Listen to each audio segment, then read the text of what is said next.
Welcome, welcome, welcome to Science Mind 102 Class 3. It is December 17th in my time and space in Asheville, North Carolina. It is the eternal now and the ever-present here, wherever you are watching. We always begin everything in treatment, so take a deep breath and let it out. Continue to breathe as we know that there is a power and a presence that is all in all, as all is all. It doesn't matter what word we use to try to describe it. It is spirit, it is the one, it is love, it is the absolute, it is divine. And whatever this oneness is, everything that we can see, touch, taste, or know is a creation, an individualization, a point of this oneness. And so we know that who we are is spirit in form as us. And we open tonight our divine awareness. We see with our God eyes. We know with God mind. We speak the words of truth. We open up this night to that greater self that has always been here, that always knows. And in that opening, we grow, we expand, and we get these teachings a little bit deeper than we've gotten them before. And so with great gratitude for Science of Mind and Ernest Holmes and Center for Spiritual Living Asheville and everyone involved in this class, with great gratitude for the ability to create lives that get better and better and better, I simply release this word into all that God is, knowing that God is all, as together we say, and so it is. Wonderful, wonderful, wonderful. Hi, Pegatha. Hello. I have a request from Lynn Villa. Lynn Villa lives off 74A in the Reynolds district. If anybody's driving that way and would consent to give her a ride on an ongoing basis, she would be very grateful. Lynn is the one that got run over and left for dead. And only a year later, almost to the day now, they said it would take her 2 years to walk. She's quite fine walking and thinking and speaking and living her life. She just can't drive. They took her license away. So if anybody is interested in giving Lynn a ride, she'd be very grateful. Lynn is one of my go-to practitioners. So if you wanted to work out some kind of an arrangement for treatment, she is the master money manifester. So putting it out there that Lynn needs a ride and maybe you could use some financial treatment. It would be a good trade. I want to welcome Hella to the class. Yay! Tell us your story.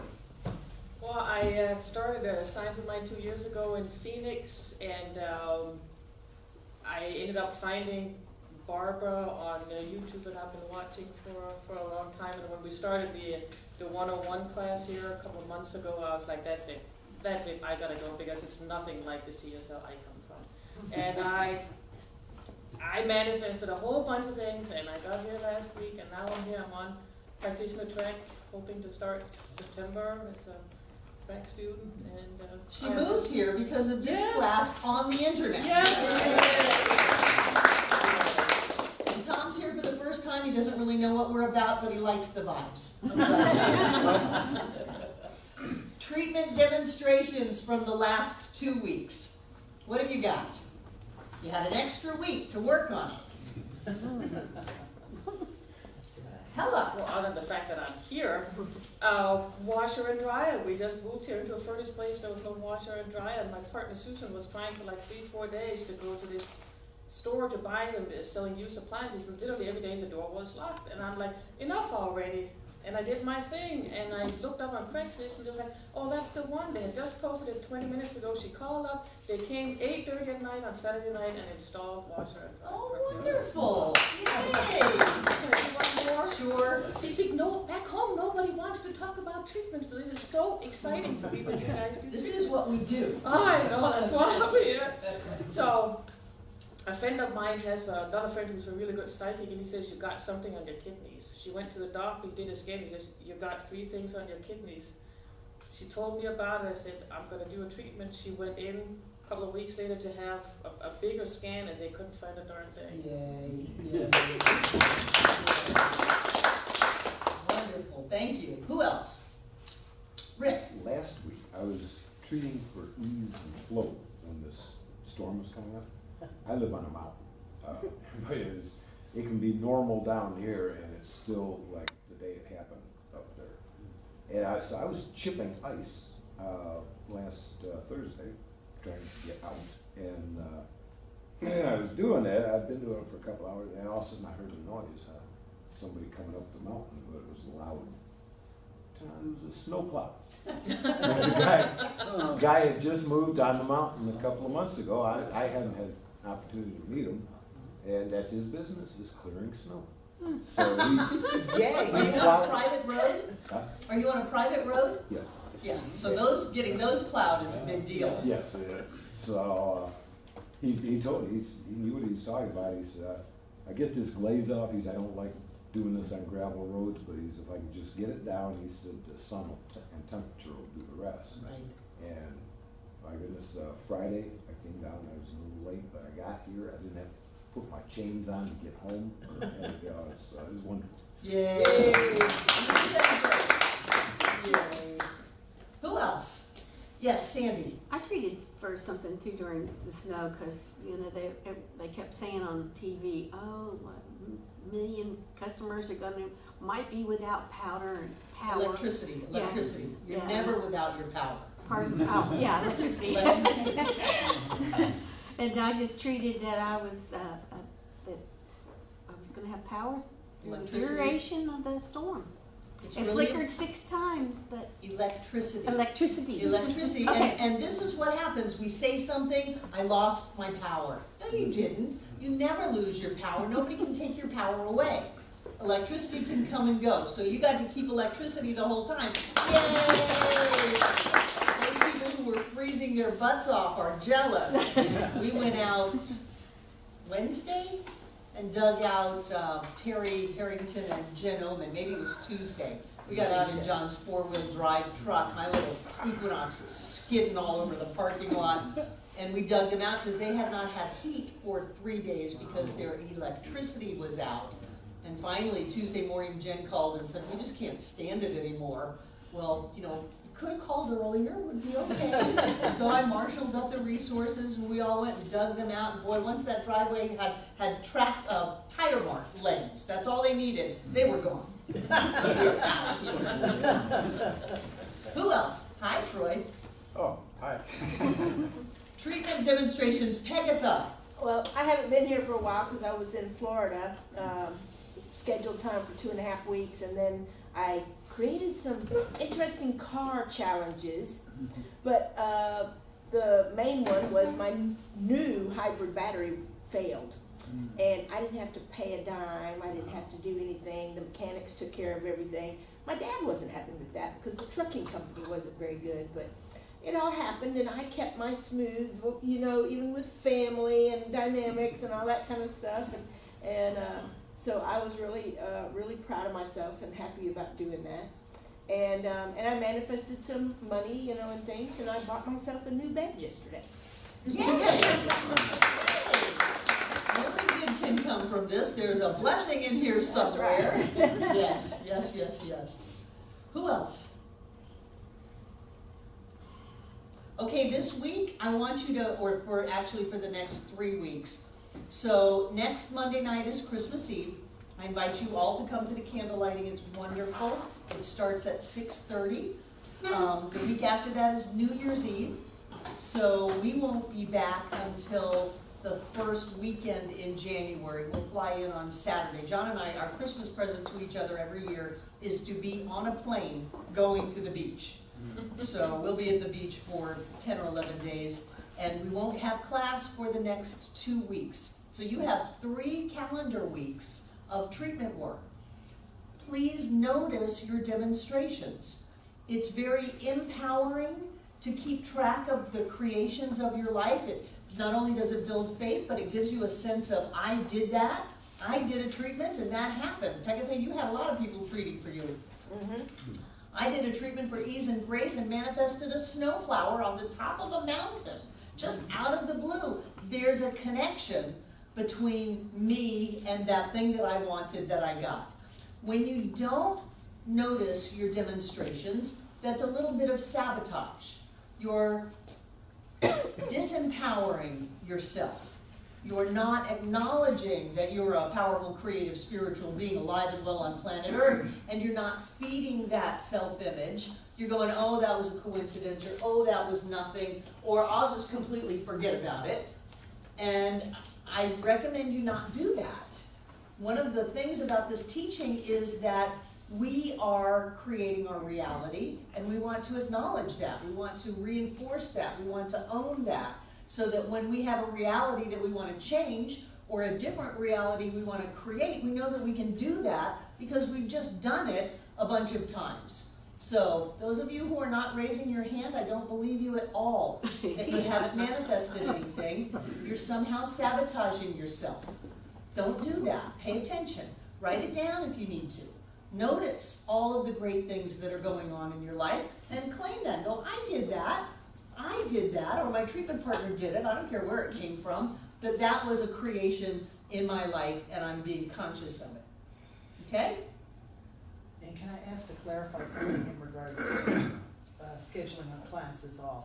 Did you say y'all were gonna be gone 2 weeks after New Year's Eve? Yeah. Okay, so the next class is on the 1st of January? The The 7th of January? Yes. The next class is on the 7th of January. John and I fly in on the 5th, then we have First Sunday, and then we have class again. And I would encourage you to be here this Sunday. We have a wonderful announcement. And no, I'm not going to tell you in advance.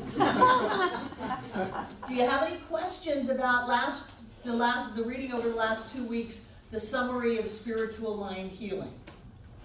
It was a very short chapter, but it was packed full of good stuff. We talked about it last class. And again, I always lecture a week ahead of time so that you feel smart when you read. I find if I'm just telling you about what you just read, then you're going to be bored because you already know that, you already read it. So if I'm telling you ahead of time, when you get to the reading, you're going, oh yeah, I know this. And then, oh that, I'm so sorry. Okay, let's talk about tonight. One of my favorite topics, causes and conditions.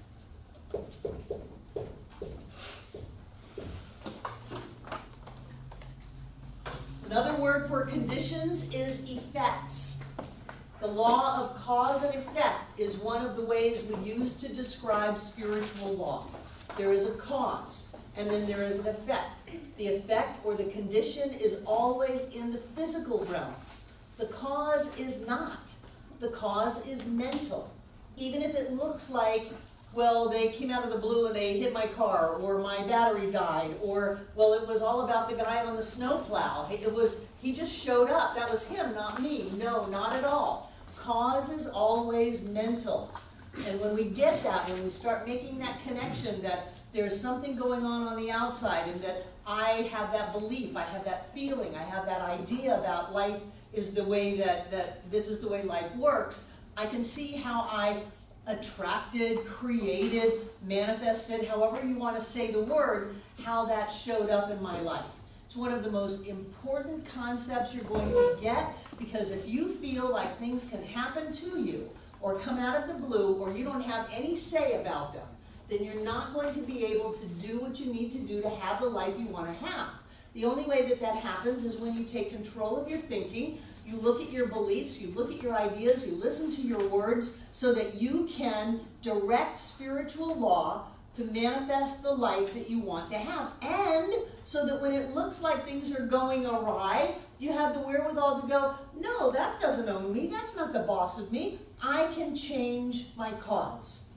I can change my cause, I can change my thought, I can change my words, I can change my actions, my ideas, my beliefs about life, and in so doing, I can change the very molecules of form in my experience. One of the ways we look at cause and condition is that you look at the conditions in your life. What have you got? How you doing? How's your body? How are your relationships? How's your money? How is your feeling of joy when you awaken in the morning? How much space can you give other people? Do you take offense too easily? Are you defensive in life? How are you doing in life? And if there's anything that is going great, give yourself a pat on the back and say, I did that. I did that through years of therapy, or I did that through millions of affirmations and reprogramming of the thought process. However it is you did it, you did it. How many people have a different life today than they thought they would have as a child? The child that was me had no business growing up to the woman that I am today.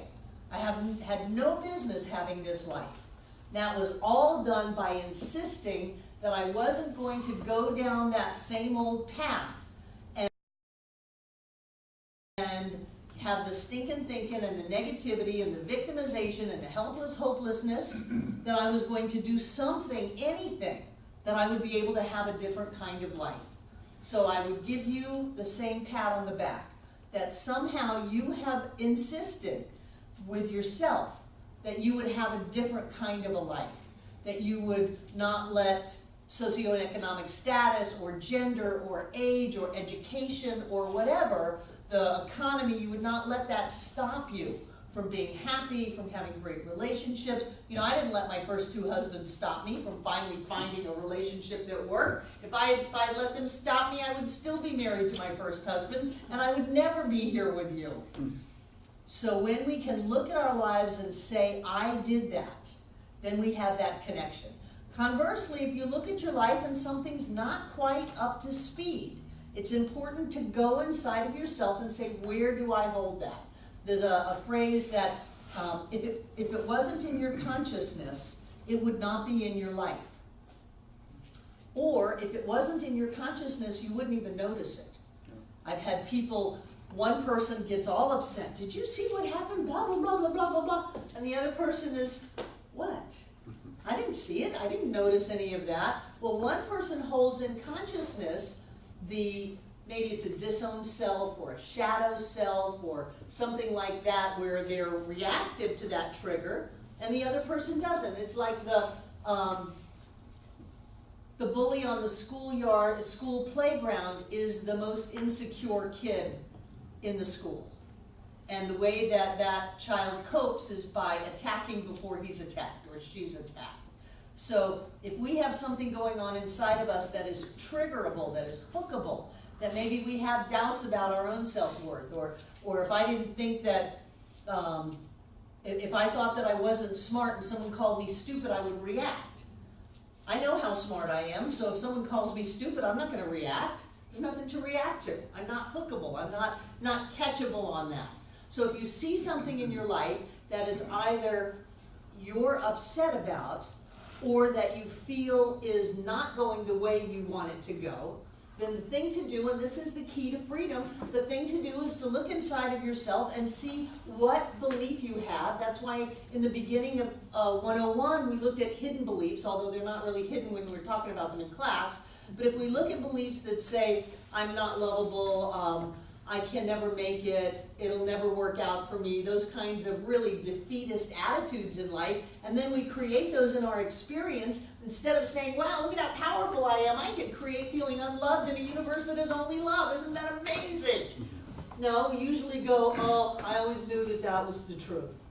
No, the key to freedom is to be able to get a hold of the cause and change the conditions. And that's why we can have things show up on one test and only weeks later they are completely gone. That's why we have that over and over and over and over here. So what we want to do is start looking at some of the conditions in our lives and see how maybe we got there and what we might want to do to change that. You want to play?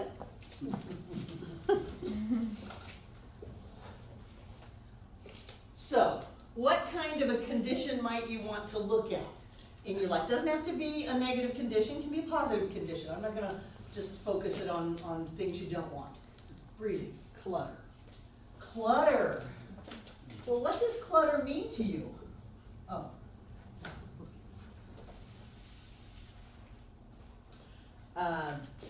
Random stuff that's all over the place. How do you, let me rephrase that question. How do you feel when you say the word clutter?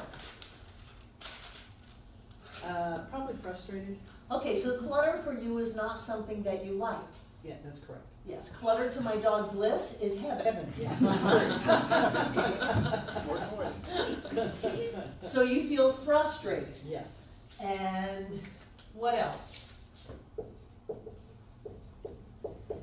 Overwhelmed? Let Breezy answer, whoever's helping her. Sorry, I just have the same problem, so. You don't have to be sorry. Overwhelmed. The procrastination kicks in. How do you feel when you procrastinate though? Frustrated. Okay, keep doing this. Extra. What kind of we'll just start off with thought. What kind of a thought has you end up with clutter?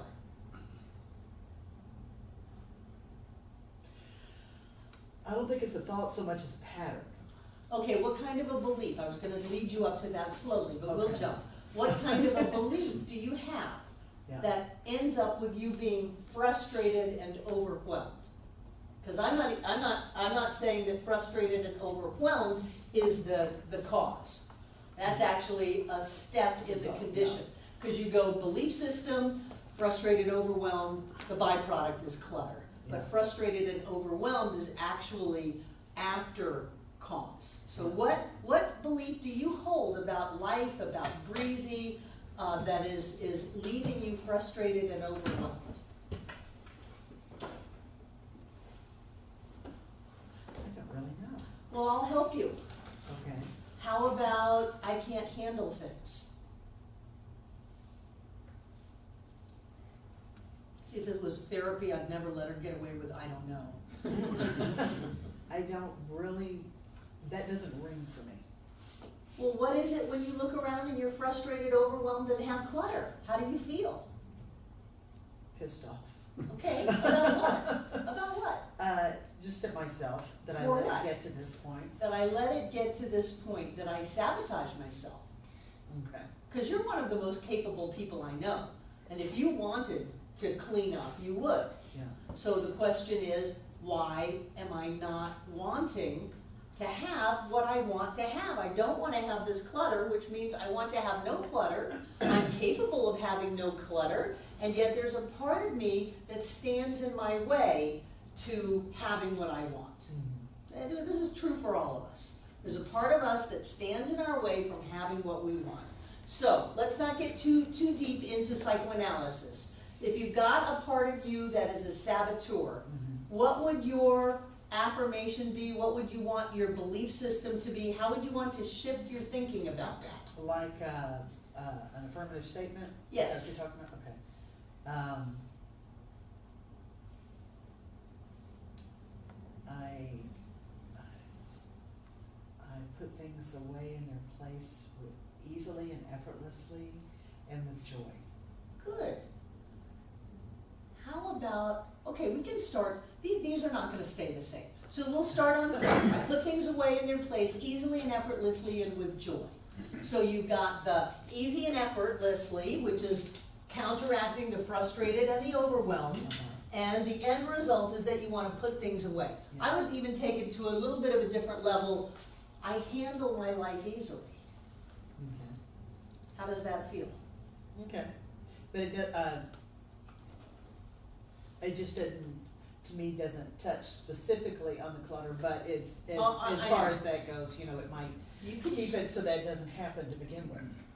well, you're going to want to work on multiple levels. Yeah. So on the one hand, you're going to know that the house is in order, everything is put away. I do this willingly and joyfully. You could use things like I'm on my side. I get to have the life that I want. You know, there's some part of you that's punishing you for some weird hidden belief from a long time ago that you're not good enough or you don't deserve to have the life that you want. Something like that is all tied up in that. So you would look at it from all kinds of different angles. I get to have the life that I want. I get to have the life that I want. I get to have the life that I want. It's easy for me to handle things. I feel so wonderful handling everything. I'm so happy now that everything in my life is handled. If you start telling yourself that, you're gonna find, oh my God, I just cleaned everything up. Yeah.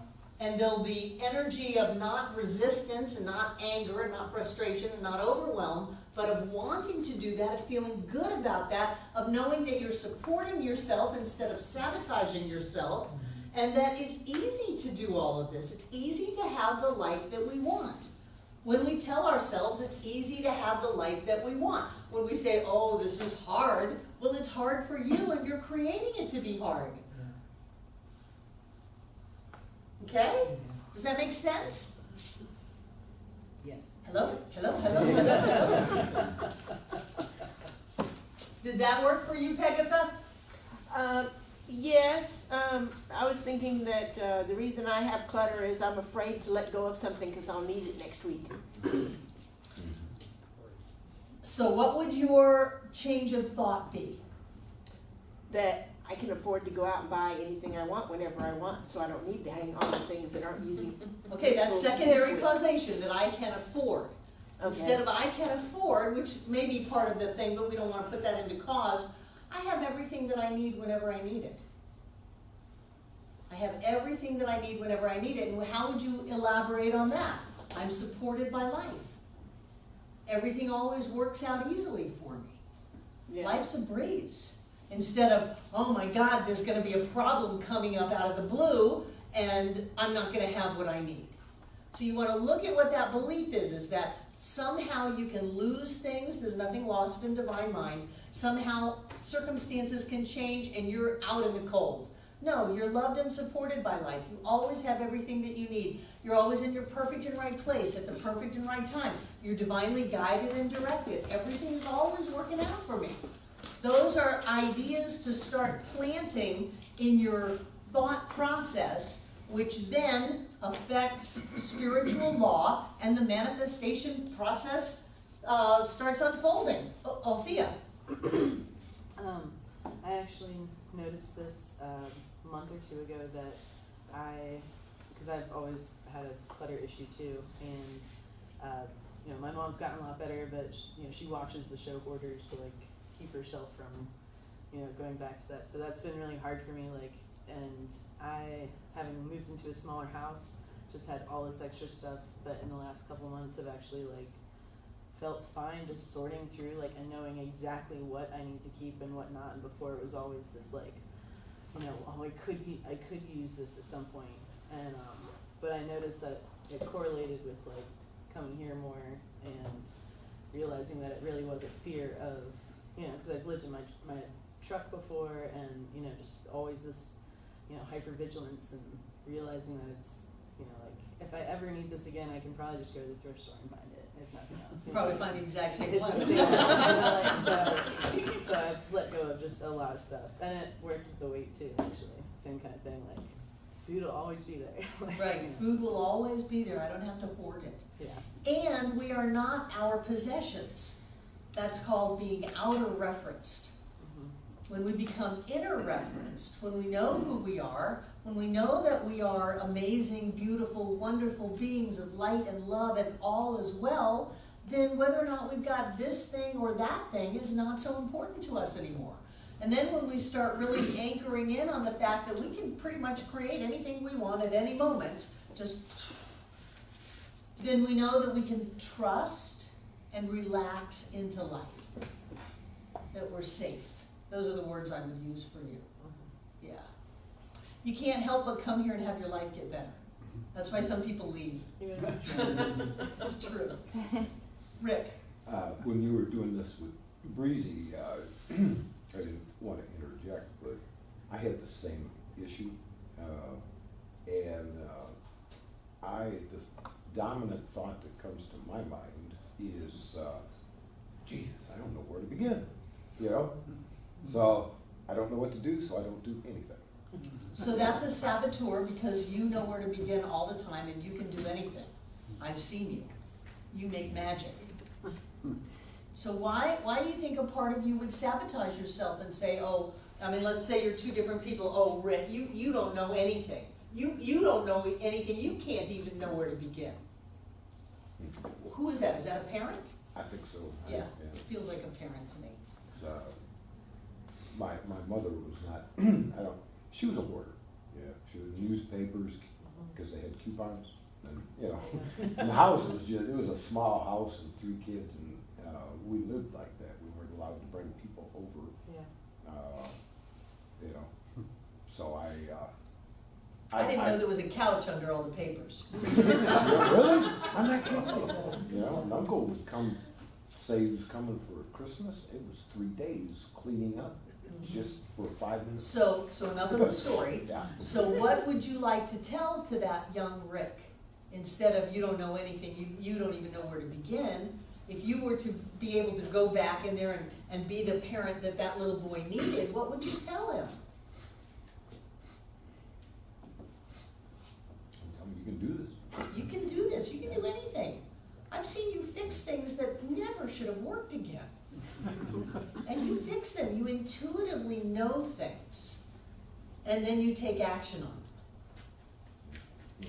So it's the energy inside of you, it's the emotional energy that is blocking you from taking care of the things in your life, of putting your life in order and feeling good about that.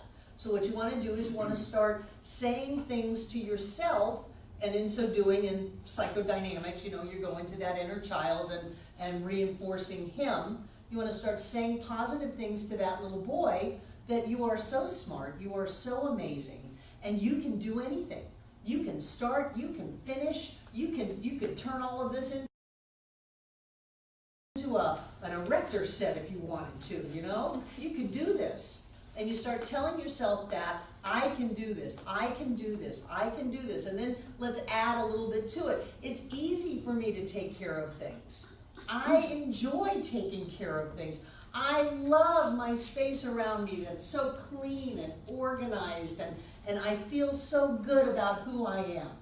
And you start feeding positive statements into yourself, which changes the cause. Instead of, you're dumb, you can't do anything, and having the condition of clutter, to, I'm smart, and I can do anything. I'm brilliant. I'm a point of creativity in the mind of God, and I can create anything I want, and I like it. I have fun doing this. This is wonderful stuff. Now, because you've spent most of your life hearing that internal voice that says you can't, you may need to put a little time in on these other ideas. But if you don't, you're just going to keep creating the things that you already have, and if you do, you can create something new and wonderful. Who had their hand up? Steve. So I was over at my parents last week, whatever it was, I can't remember. And I realized, I was just sitting there with my parents, and I realized I was living into what my father had told me when I was like a teenager. So that kind of gave me a motivation to kick it into gear and get well past that. Good. Is that good though, that level of motivation? Sure, whatever it takes. Whatever it takes to get us moving. You know, apathy is I think, one of the lowest energy levels of emotion. So if you're apathetic and you just, this is just the way that it is, you're never going to do anything, there's no reason to try, I can't do it anyway, anything that raises your vibration is a good thing. And sometimes people need to get angry. There's nothing wrong with anger if you use it constructively. Sometimes people need to get angry and say, who said I'm really pissed off and I'm not going to live like this anymore. I'm not going to set myself up to fail like this anymore. Whatever it is, I'm not going to live up to that low expectation about who I am. I am not my father's son. I am my own person and I'm great. And then you want to get it to where I'm great. I'm a wonderful person. I'm a manifestation of spirit. I'm a spiritual being calling forth the creative power of the entire universe to manifest my life just like that. And you start working on yourself and working on yourself and working on yourself so that you change the inner dialogue, you change the belief system. It's not that easy to go in and change the belief system. If any of you have had therapy, it takes a while. Start with the dialogue. Start saying how you want to feel. Tell yourself that that's the way you want to feel. I do it now. There's only the eternal now. So this is how it is right now. Everything is working out great right now. I'm an amazing person right now. I'm loved and supported. I have lots of friends. I prosper abundantly. I have more money than I know what to do with right now. And then listen to yourself and see if there's anything that comes up that contradicts that, especially if it has a voice. Common voices are your parents that might say, no you don't, you never will, and you come from this kind of an environment and that's all you're ever going to amount to. Stop and listen to that. Remember when we talked about realization treatments and argumentative treatments? Don't just pretend that that's not happening. Look at that and go, I have let you rule my life long enough. I am not going to succumb to this thought process anymore, which means you've got to have the chutzpah to think a different thought over and over and over and over and over and over and over and over again. And not just go, oh, this is too much work, or I'm tired, or it wasn't so bad. It was that bad. For you to feel anything less than you are a magnificent being is not the way you're supposed to be. We're supposed to jump up in the morning and go, this is an amazing day. I'm filled with energy and enthusiasm and joy. This is what I'm supposed to feel like.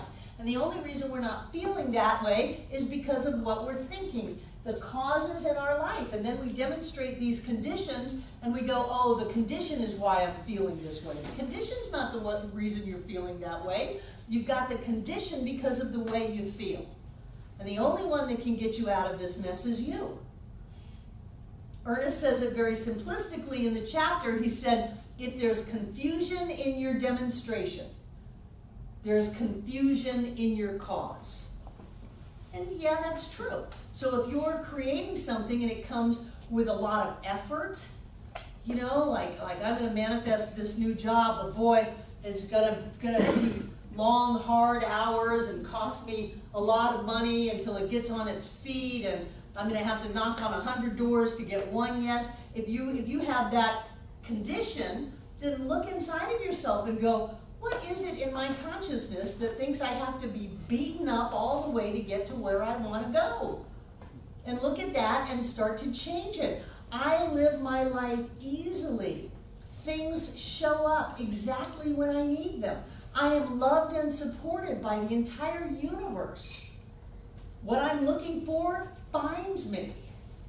You don't even have to look for things. We had a woman once who was adopting a baby from Cambodia, a Vietnamese baby, adopting she was adopting a Vietnamese orphan. And she'd been working on this for a couple of years. Maybe it was Cambodia. The baby's Vietnamese. I don't know if she was in Cambodia or Vietnam, but it must have been Cambodia because I remember when the Cambodian government closed down adoptions because of the big child sex problem that they had. People were coming in and taking all the babies they could find. And she came to me sobbing, saying, I'm so close to going and picking this baby up. I know her. I know where she is. I've got the nursery ready, and I'm so close. And I said, well, you've done everything you can do, right? And she said, yes. I said, then it's Olivia's turn.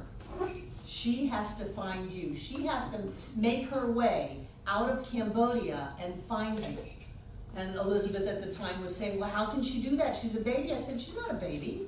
She's a powerful, creative, spiritual being. And if she's your daughter, she will find a way to get out of that country. So Liz jumped on a plane. She actually went with Katia Krebs, one of our members, and flew to Cambodia. She had all of the papers there from the orphanage and all of the adoption stuff. And she walked right up to that orphanage and said, I'm here to pick up Olivia. And they said, oh, well, we weren't notified that you were coming today. And she said, well, here's all the paperwork. And they gave her the baby. And she got in her car and drove for the border. The government had not notified the orphanages by then. They had notified the parents that they can't come and get the baby. But they hadn't gotten around to telling the people running the orphanage. And this child, she's grown up in college now, but we built 2 schools in Cambodia to support the orphans, and she has had an impact on the world. The first one that we built, it's named Olivia's School. There's a sign on it. And we raised the money and built that school because we had this amazing being. So once you do your work, have what you want come to you. You don't have to rev it down. You don't have to beat it into submission. It's yours. Nothing can keep it from you except you. So move into that space where what you want wants you. What you're looking for is looking for you. And once you do your inner work, then life is just going to make it happen and bring it to you. Do you feel the difference in those two demonstrations? One is filled with effort, and one is simply allowing and accepting.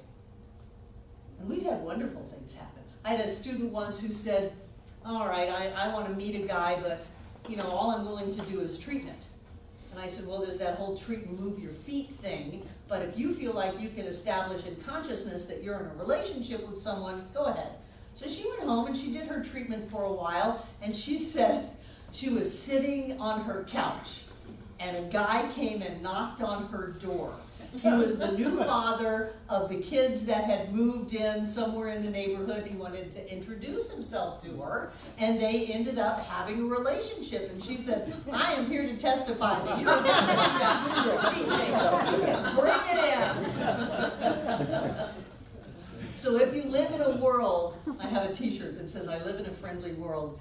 If you live in a world that wants to give to you, or if you live in a world that wants to take from you, whatever belief system you have, that's what you will demonstrate. You will either demonstrate being one of the luckiest people, somebody, it may have been Rodney, I think it was Rodney, Devon and Rodney. Rodney occasionally would say that he was attracted to Devon because she was so lucky that it seemed like things just kept happening to her. And she's going, yeah, I've been in this teaching, 10 years by the time I met Rodney. Yes, and things were happening for me, but that's because I created them. And he was very interested in how this person was so lucky that everything just kind of worked out. And she would just start to think about something and things would work out. So if you live in that kind of a world, then what you are creating very actively is coming to you. And coming to you in joy and ease and prosperity and health and happiness. And if you live in a world that you gotta watch out for and be on guard, and that things that are yours can be taken from you, then you're gonna create that in your life. So check out your life. How does that work for you? How are your demonstrations? What are the effects? What are the conditions? Because conditions do not stand on their own. For that matter, the effects and the conditions in our life are simply the result of a moment's before thought. The energy of thought sets spiritual law in motion and creates the experiences of our life. So whatever the experience is, at some level we thought that. And it may not be conscious, I'll give you that. Most of us have a lot of baggage in the unconscious realms. And if we grew up in circumstances that were less than, we're so happy that you're here and how wonderful it is to have another member of the family, and you can do anything. If you didn't grow up with as much of that as you would like, then you may be dragging some of that with you in life, and you want to notice that so that you can do something about it, so you're not just stuck in an endless loop of lack of self-worth and then lack of worth, lack of self-worth and lack of worth on the outside, so that you can change that inside of you. Who else has another condition we can play with? I like negative people. Negative people. Those other people.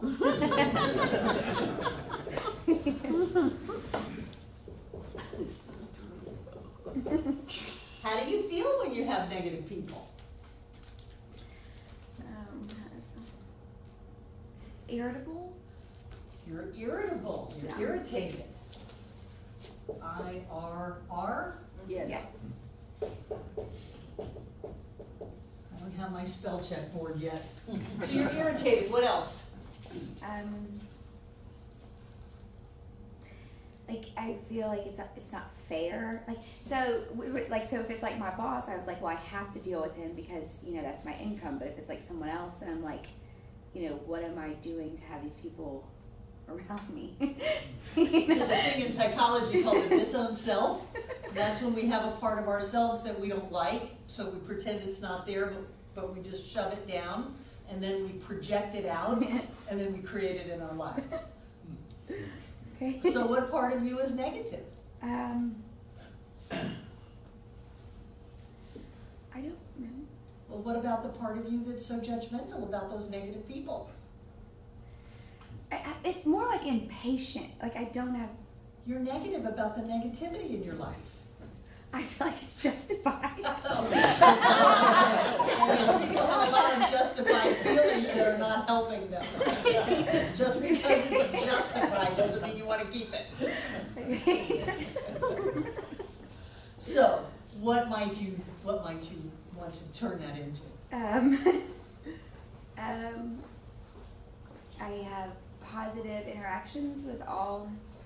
I have positive interactions. Yeah. Yeah. How about being able to look at those people and to find something positive in them instead of you just lumping them into these people are negative. That's really hard. But what that does is that opens up an avenue for you to have compassion with yourself, which my guess is you don't have. And so you project that out onto other people. And then you give yourself an excuse to be in judgment. But really it's self-judgment, because it's all going on inside of you. Those people are not even really real. You did that. You did that. Everybody in your life is a reflection of your consciousness. Somebody else can be standing right next to you and have a whole different person that they're in relationship with. And you're standing over there going, God, it's so negative. So, why do I have to put up with this? Blah, blah, blah, blah. And the other person is going, you're great. I love you. I just love it when you come around. Which person do you want to be? Well, the positive one. Well, good. Then you got to start finding something that is that you're appreciating about the people in your life that you deem negative. Because nobody is just one thing. Right. And people will become to you what you see them as. So you're actually pulling negativity out of perfectly nice people.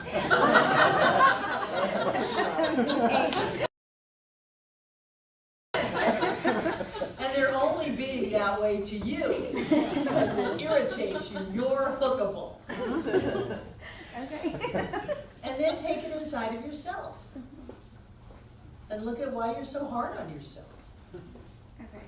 You know, I love and support myself just the way I am. I'm surrounded by people who love and support me. I use that all the time. And that's why when people say, what happened to old so-and-so? I am surrounded by people who love and support me. People either love and support me or they leave. I don't care which. But I'm grateful for them. The way that I see everybody in the center is how the center becomes.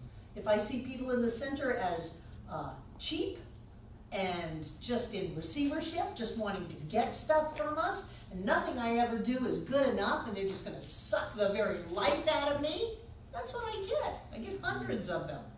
If I see people as these amazing light bearers, people who are challenging the whole status quo of consciousness and ushering in a new age of spirituality, then I have the most amazing people show up in my life. They move from Phoenix, they move from Connecticut, they move from all over. But I do that. I do that. So you're doing that, you want to change the cause. People in your life are wonderful people. They're interesting, they're, I'm going to have you have the words. Go right now? No, you can ponder it. Okay. Because this is multi-level. You know, Yeah. none of this is really cut and dry. I'm just going to give you an affirmation. It's not that easy. It's about going inside and seeing what you believe about life. Are you safe in this world? Are you loved in this world? Are you supported in this world? Is there more than enough in this world? Or if you take something, somebody else doesn't get it. And if somebody else takes something, those dirty, rotten rack and fratchets, that means you don't get what you need. If you live in that kind of a world, you've got to change your belief. I live in an abundant universe where there is more than enough for all. I am loved and supported by all of life. I have a fantastic life. Life is easy for me. I take care of all the details that I need to take care of, which might be hiring someone to come in and clean up everything that needs to be cleaned up. And there's no rules here. When you change that thought, you change the experience, because the cause equals the condition. The condition never equals the cause. Steve? Would a gratitude stone help with that? A gratitude stone is wonderful. Every time you touch or see the gratitude stone, you find something to be grateful for. I recommend starting on those people. Just find something. I like your hair. I like your shoes. I like that you didn't hit me, whatever it is. Find something. Change your thought process, and you'll change the universe in which you live. And since we are in a multi-universe dimension, even though we can only see one of them, who knows what other alternatives we may have of acting out other realities. So not only for this realm, but for all of your realms, get a hold of yourself.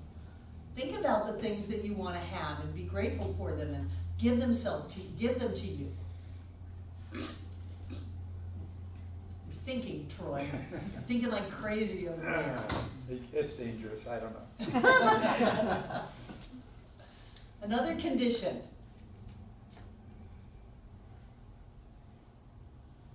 Nobody wants to. Steve. I'll go if I can turn the camera off.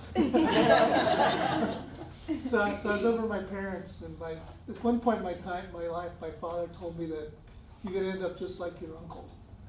My uncle sponged off my grandparents. And so my parents are at the age now, it's like they're very well off. So I'll inherit a good amount of money. I'm happy for you. When they pass. I don't want, but the thing is, the thing I realized at this conversation is I want, before they pass, that I'm well past where they are financially. You want them to love you. Mm-hmm. You think that if you make more money than they have, they will love you. They will see your value and worth. Yes. Your value and worth is not contingent upon dollars. So what you do is you start loving them, and you love yourself. People who love themselves, other people love them. They draw love to them.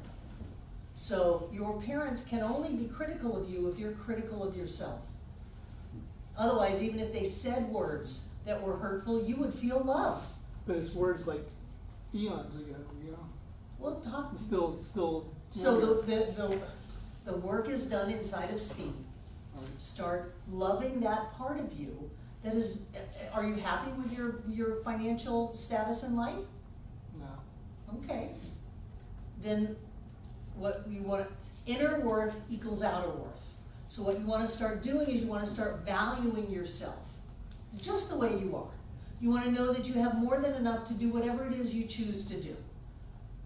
But I would question you, are you not a little comfortable right now? Oh, yeah.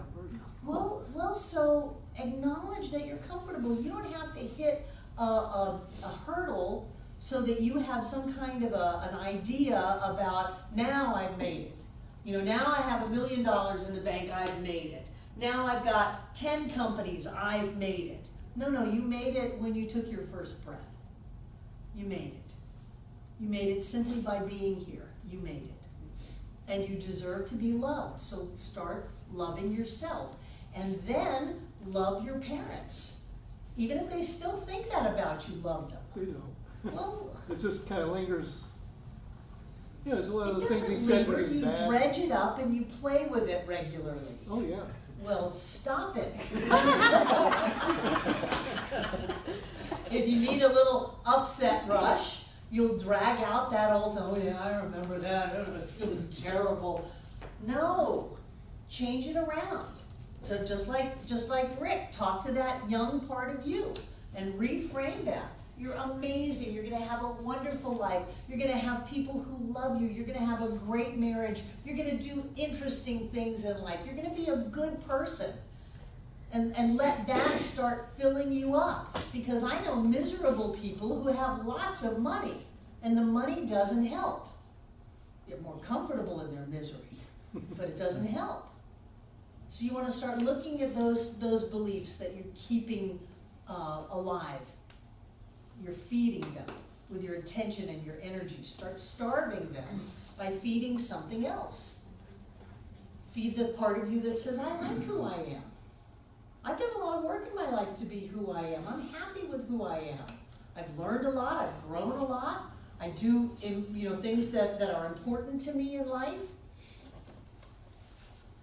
I just so I had to call a friend about a IRA thing. And he said, oh, well, what are you doing nowadays? And I said, oh, well, I lost my job in June, the FTC closed them down and all this. So I told him the whole story because he knew the company. And he said, oh shoot, I need somebody to help me with so-and-so. So probably you called now. So it's really kind of cool that happened.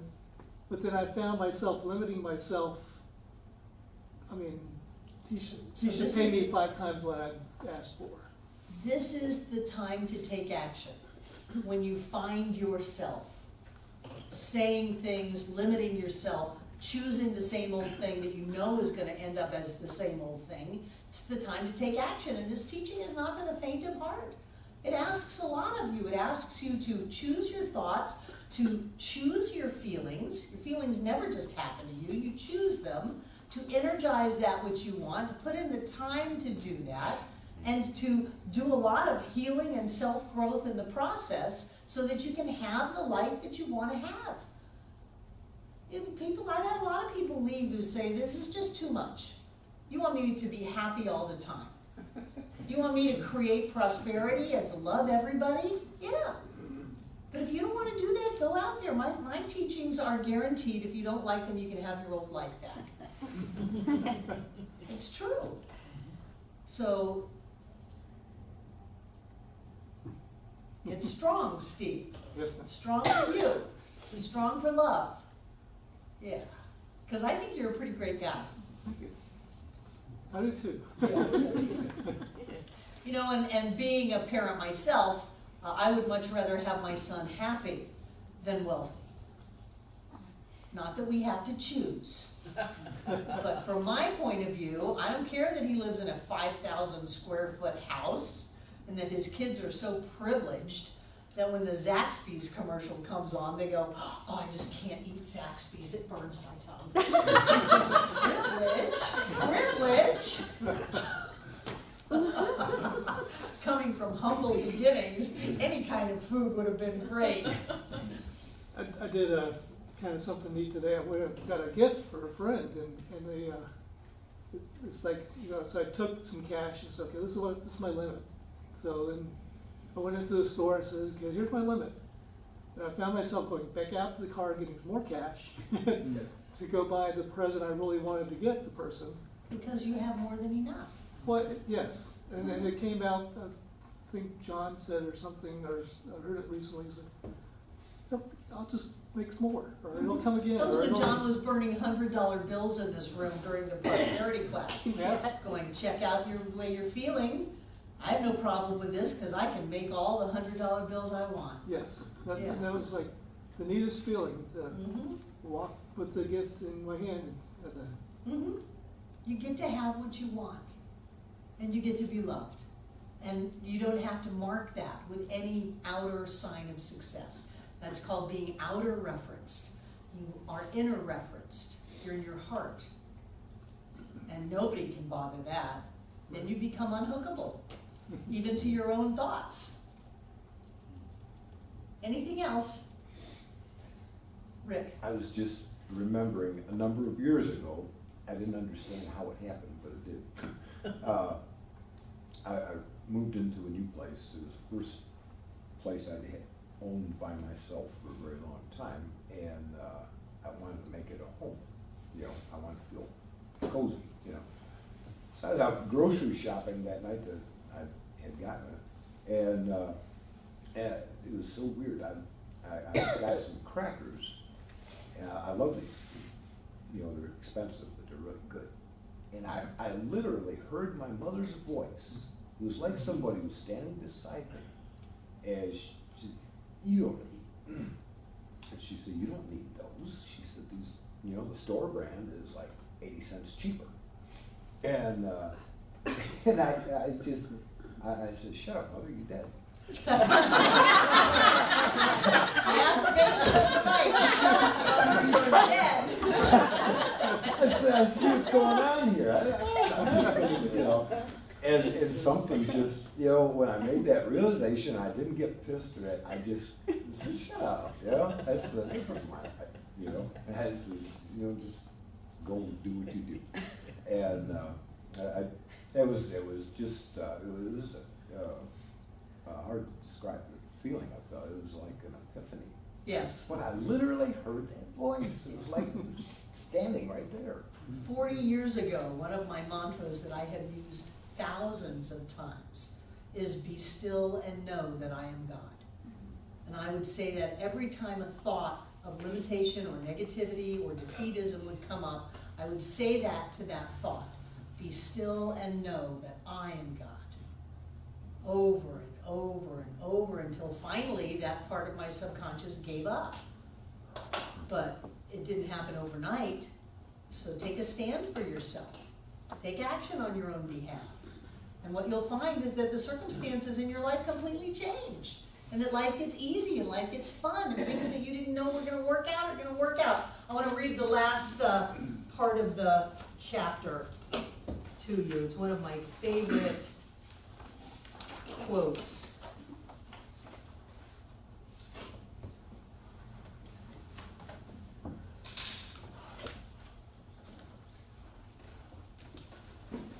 I don't know where it is. I wrote it down. Such is the power of right thinking, that it cancels and erases everything unlike itself. It answers every question, solves all problems, is the solution to every difficulty. It is like the sunlight of eternal truth, bursting through the clouds of obscurity and bathing all life in glory. Such is the power of right thinking, that you'll get the answers to your questions, the problems that you thought were never going to work out will work out, and you'll be walking in the light. If you get a hold of your thinking, it's amazing what you can do. Look at what we've done with stinking thinking. I'm not going to leave you on that. So imagine what you can do. Just imagine it. You can have more money than you know what to do with. You can have a body that doctors go, oh my gosh, you're amazing.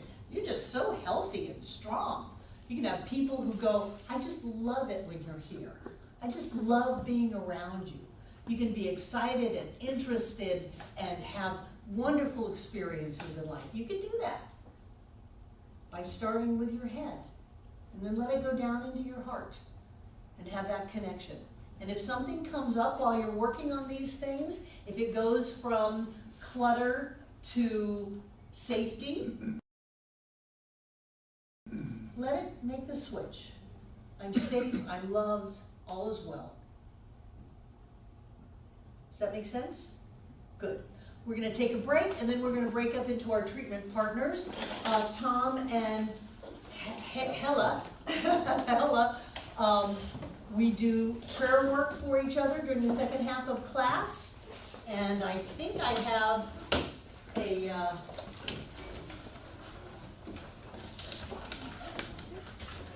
does anybody have one of those treatment? Oh, the pages for the treatment? Yeah, that Tom can have. Hella's almost a practitioner. She can do a treatment.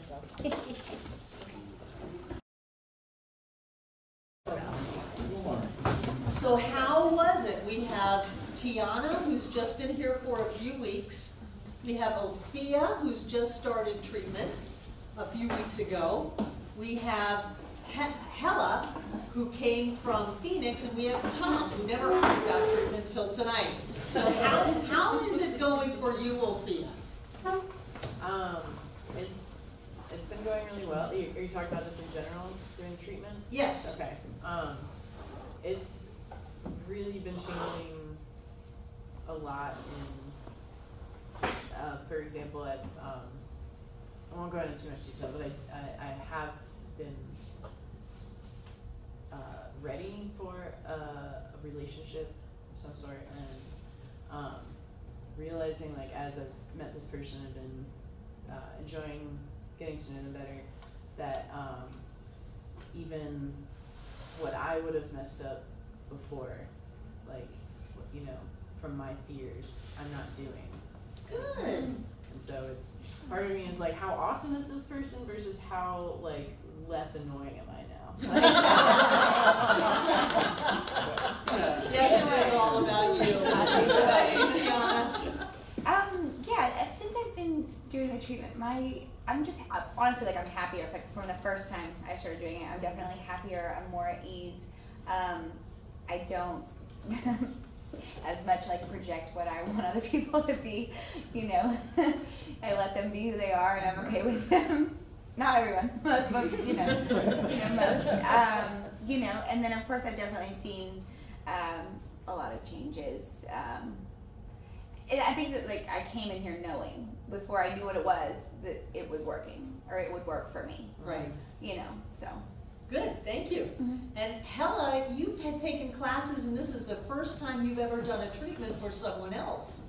With someone else, I've done it for other people, but never with them. You know, it's been, they called me and asked me, and so this was really exciting to do this. It's like, it's like this is what I was meant to do, you know, and it's just awesome. Just love it. Wonderful, wonderful. And Tom, you created your own private tutor over here. How was it? No, I just can't get enough of this. I think, I mean, you've been doing this for a long time, but I think in general, the larger majority of humanity is just on the cusp of a awakening that is going to just transform everything. Yes. I mean, the reason I'm here in Asheville was I took a 3-week immersion course to become a yoga instructor 2 years ago. And for our graduation ceremony, we have we sit in a circle and we have an opportunity to each speak for a few minutes.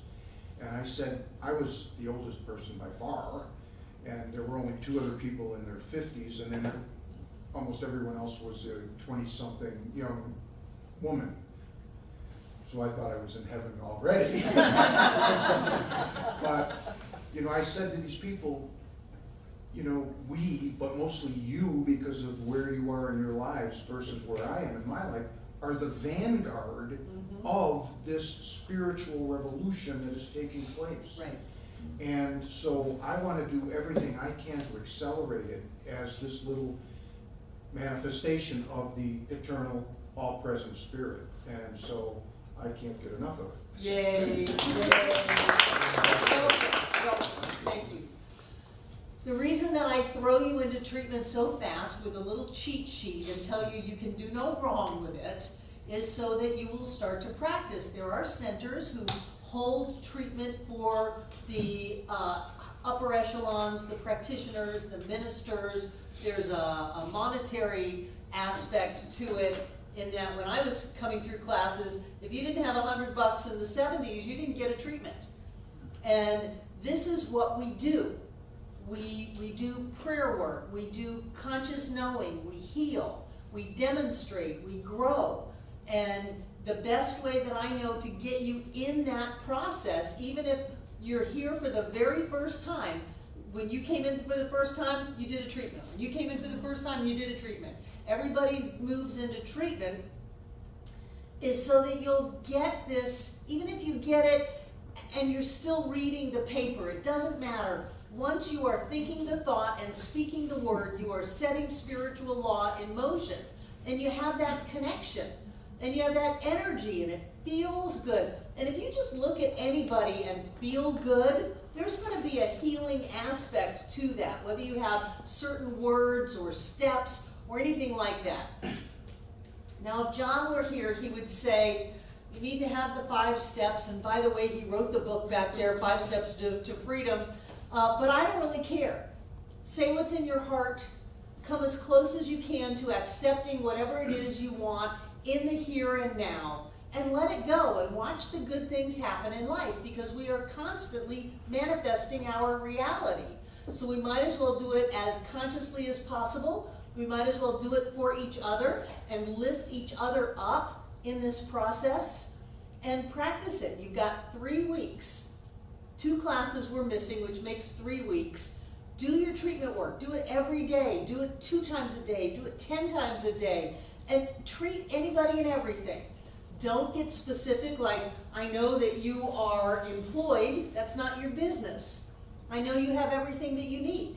I know that you are loved. I know that all is well. And you start seeing people with God's eyes. You see them as perfect spiritual beings. You don't see their faults. You don't see their flaws. You see the light coming from them. You know that everybody is loved and supported, no matter whether they're standing by the side of the road with a sign. Everybody's got everything that they need. Everybody is loved. Everybody is supported. And you start seeing the world like that, and it changes your experience, and it changes their experience. So, vanguards, light bearers, we all jumped into life on planet Earth to lead something, to be there just a step ahead of the crowd, to hold our light high. And the way to do that is to practice this, to actually bring it into form, and to see the world as the spiritual you would see the world. So if you find yourself demonstrating some not so great experiences, look inside of yourself. What's going on in me? What am I thinking about? What am I doing? And how can I change that? How can I elevate my consciousness to see the truth? Peace, power, beauty, joy, love, light, wisdom, prosperity. And in seeing that, you bring it into form for yourself and other people. I don't know of anything better that we can do than spiritual mind treatment for ourselves, for each other, and for everything in our world. So I love you. Take out what you're going to give. Again, I encourage you to come to the candle lighting. David's lighting a candle. Breezy's lighting a candle. It's going to be fun.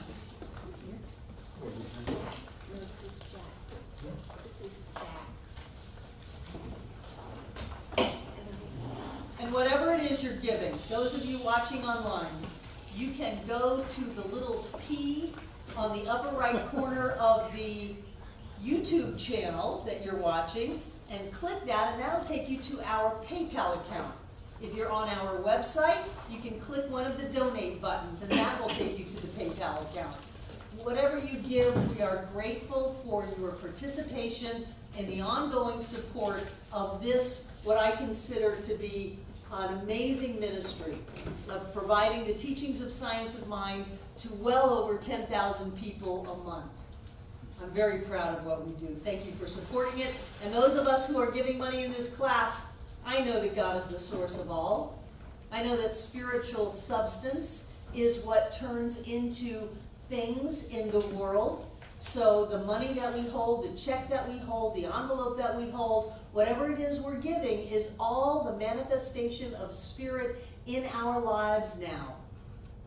I know that we live in an abundant universe where there is more than enough for all, and that each of us is blessed. And so as we give this night, we know that that blessing that we are goes with our gift, and that each one of us comes together to make this Center for Spiritual Living Asheville all that it was ever meant to be. It is a place of peace, a beacon of light, a tower of strength, and a fountain of wisdom that touches the lives of all who call it home. And so it is. So it is.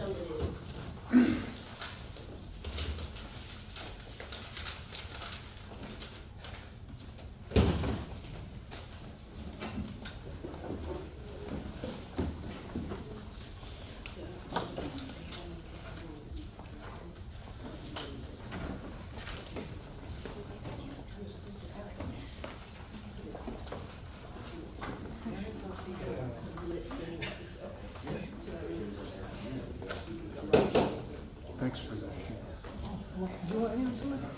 Oh, I took a photo of it. I know that everything in these baskets is blessed. I'm commanding my room again. Because whatever we give of ourselves. And so it may be money, it may be a smile, it may be a new friendship. It may be corn bread casserole. Whatever we give, that energy that is God as us, the infinite manifested as us, through us, is us, goes with our gift. There's only one, we're always connected. And I see it like light.